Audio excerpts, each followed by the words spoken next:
까지 첫 분과발제가 있는데요.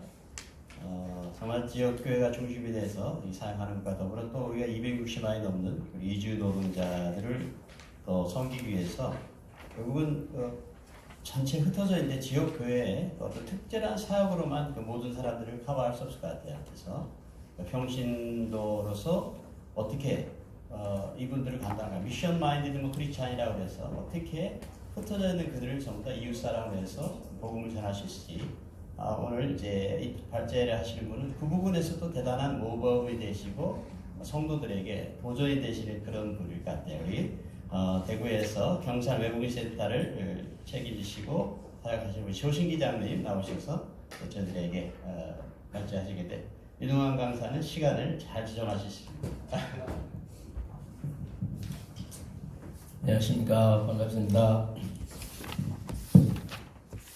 감사한 것은 하나님이 정말 선하십니다. 제가 시간 강의가 40분이라서 이거 다 어떻게 하나 했는데 우리 목사님이 앞에서 잘 조절해 주셔서 너무 감사합니다. 안녕하십니까. 저는 경산 외국인 교회랑 경산 외국인 센터를 운영하고 있는 조신기 장로입니다.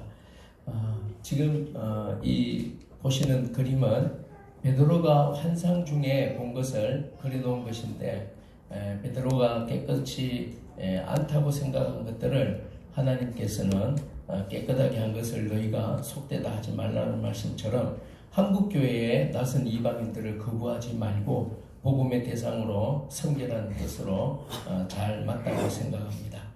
이 땅에 온 모든 외국인들은 분명히 하나님께서 한국교회에게 주신 특별한 선물이라고 생각합니다.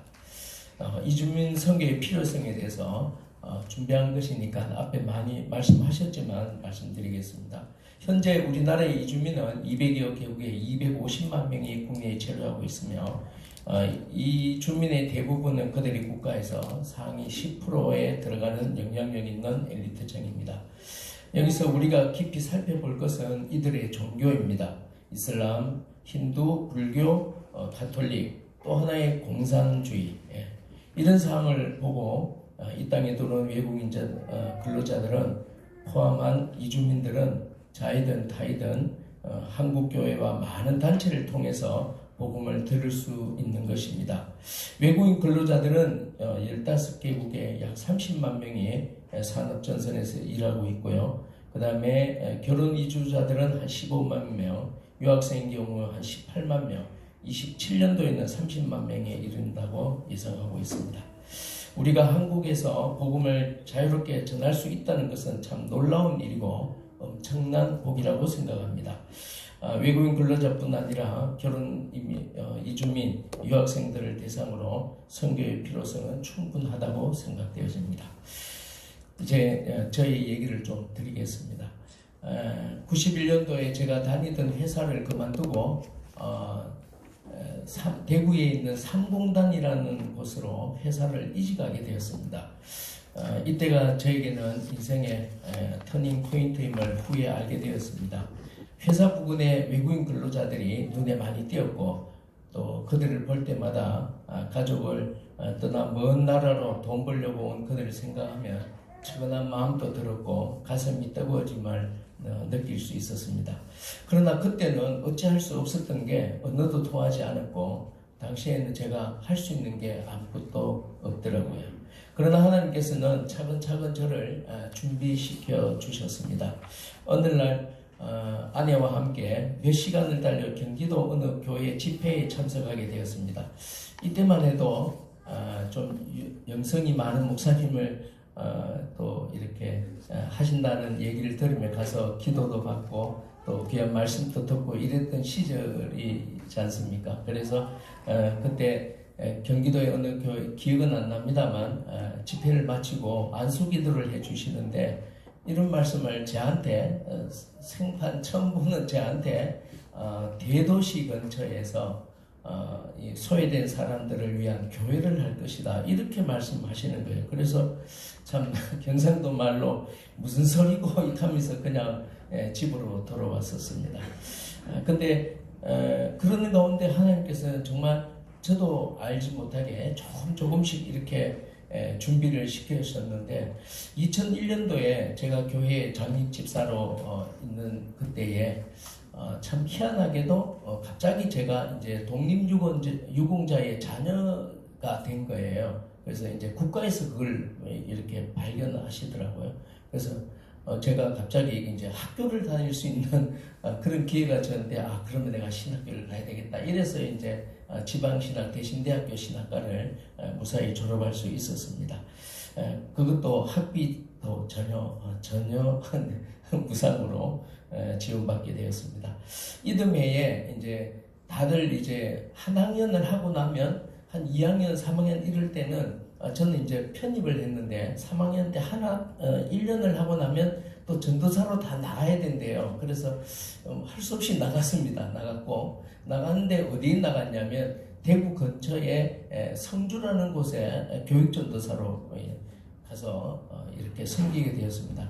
근데 하나님 여기 보내신 이유가 있더라고요.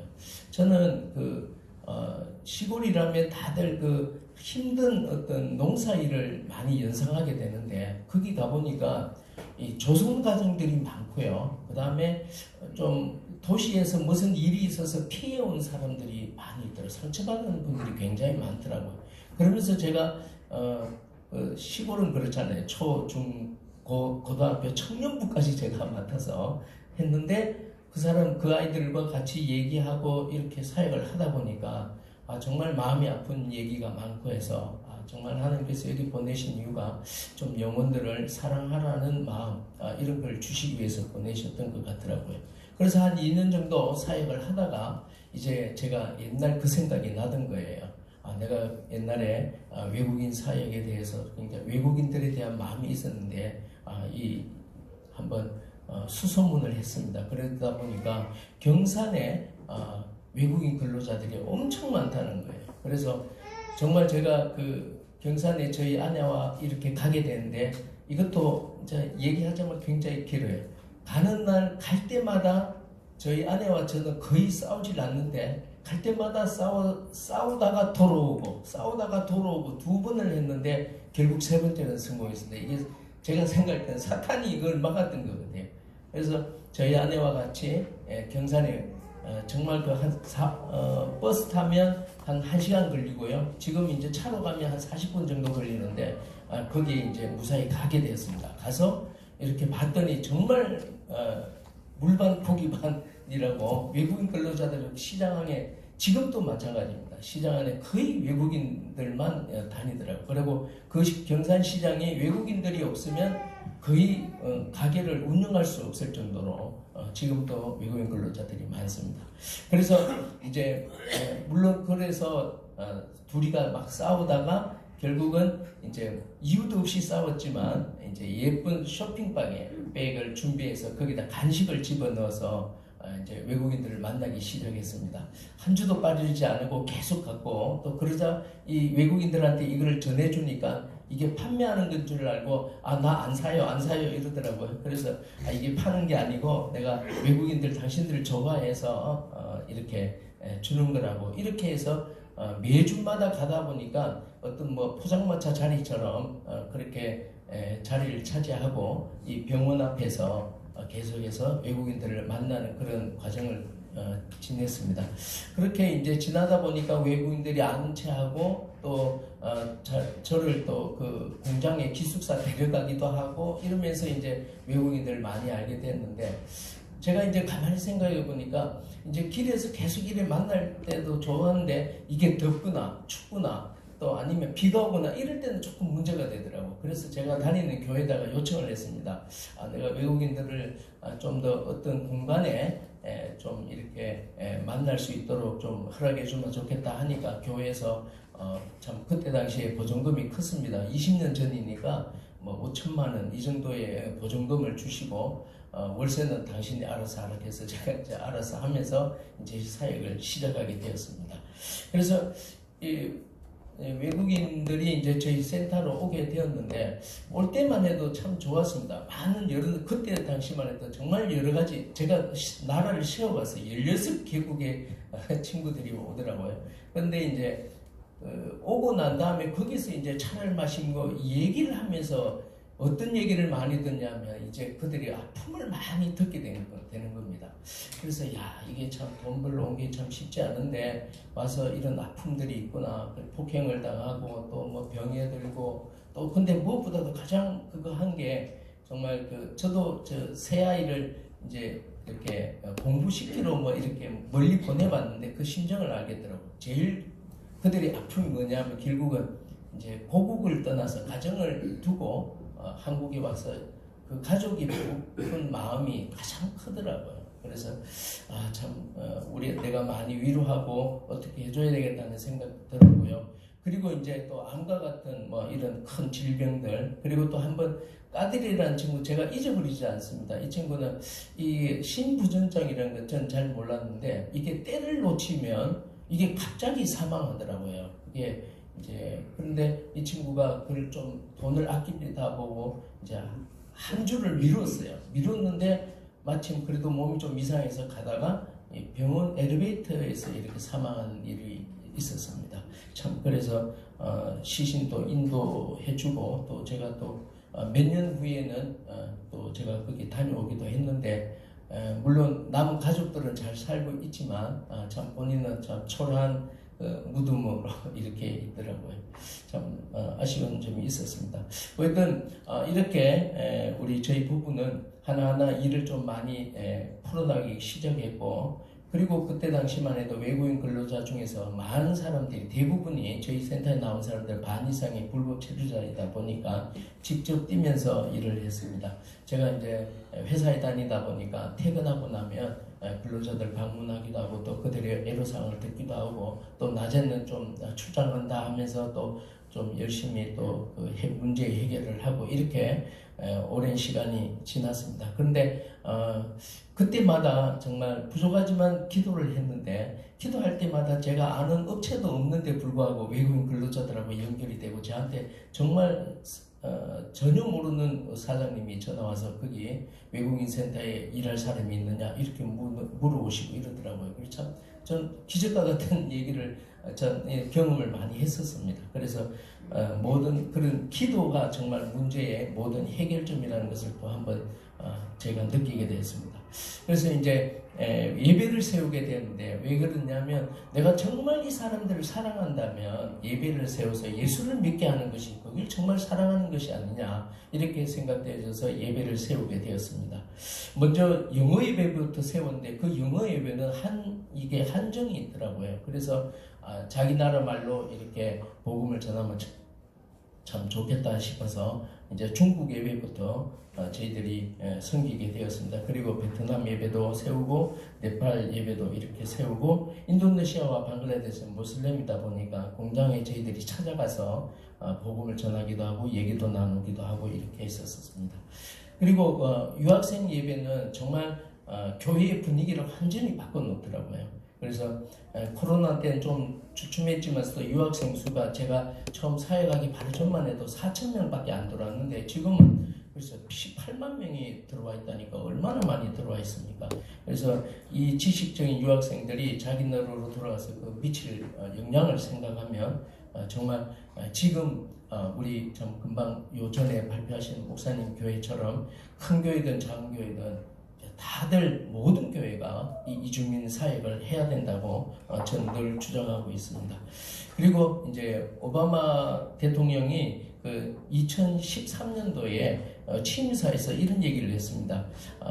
세계 우수한 인재들을 유치해야 한다 하면서 임용법을 개정하게 되었거든요. 근데 우리나라는 사실은 약간 분위기가 다르잖아요. 오히려 대학 재정을 채우기 위해서 이렇게 외국인들이 들어오는 경우인데 어떤 이유야 어쨌든 간에 우리 들어와 있는 유학생들을 대상으로도 복음을 전해야 된다고 생각합니다. 그리고 이제 제가 센터와 교회 역할을 좀 말씀드리겠습니다. 외국인 근로자들은 대부분 이제 필요에 따라서 지금은 사실 사실 뭔가 옛날처럼 뭔가 하나 지어져서 오는 시대는 이제 다 끝났지 않습니까? 그래서 지금은 제가 생각할 때는 한 가지밖에 없어요. 이게 한글 공부밖에 없어요. 옛날에는 그렇지 않았습니다. 뭔가 필요한 거 이제 도와주고 뭐 이렇게 하면 교회에 오고 이렇게 했습니다만은 지금은 이제 그렇지 않다는 말씀 드리지만 그래서 센터가 필요했던 게 센터는 그런 역할을 하고 그리고 난 다음에 거기에 도움을 받은 친구들이 자연스럽게 예배 자리에 나오게 되고 이러다 보니까 한쪽은 센터가 있고 한쪽은 이제 이 70평 정도의 공간에 반은 센터로 만들어놨고 반은 교회로 이렇게 현재 운영하고 있고 정식 노회에도 등록되어 있는 외국인 교회입니다. 그래서 센터의 역할은 너무나 잘 알다시피 저희 지방은 센터는 정말 도우미가 많이 필요한데 정말 한 사람도 없습니다. 저처럼 또 단독으로 이렇게 교회가 아닌 단독으로 제가 이렇게 하는 경우에는 도와주는 분이 없더라고요. 그래서 그 저한테 문제가 있는 건지 어떤 간에 돕는 사람이 없지만서도 그러나 이제 외국인들을 이제 이렇게 도와주는 부분들이 있어야지만이 그래도 교회로 이렇게 올 수 있기 때문에 그렇게 이제 한 겁니다. 그래서 지금은 이제 토픽 이런 걸로 급수에 따라서 이적이 이제 가능하다 보니까 한국어를 많이 배우려고 노력을 하고요. 지금 또 나라별로 공부하는 그런 방들이 많이 있습니다. 그리고 출입국 관리 업무, 노동부, 또 병원 통역, 은행 업무 이런 부분들을 저희들이 주중에 늘 계속해서 요즘은 또 온라인으로 무슨 물건을 사는 것도 이렇게 또 많이 부탁을 하더라고요. 그러면 이제 저희 이제 사역자들이 저희들 한 7명 정도 있는데 사역자들이 같이 합심해서 또 도와주고 나라별로 도와주고 이렇게 하고 있습니다. 미용도 하고 의료봉사도 하는데 의료봉사는 코로나가 들어오고 난 다음부터는 의료봉사가 완전히 끊겼고요. 그 다음에 미용봉사는 이제 봉사하는 사람이 없다 보니까 중국인 중에 또 누가 그 미용을 하시는 분이 한국에 일하러 왔더라고요. 그래서 그런 분들이 현재 미용을 봉사를 해주고 있습니다. 그리고 여러분 그 사역의 모든 부분들이 다 이런 걸 하시지만 한국 문화 체험 또 그리고 여름이면 여름 휴가 이런 걸 저희들이 하고요. 그 다음에 한국교회랑 마찬가지로 주일날이면 점심을 제공하고 또 외국인들이 실제로 본인들이 이렇게 만들어서 제공하고 있습니다. 그리고 젊은 친구들이 축구도 좋아하니까 축구도 하고요. 또 하여튼 악기도 배우고 이런 일들을 센터에서 하고 있습니다.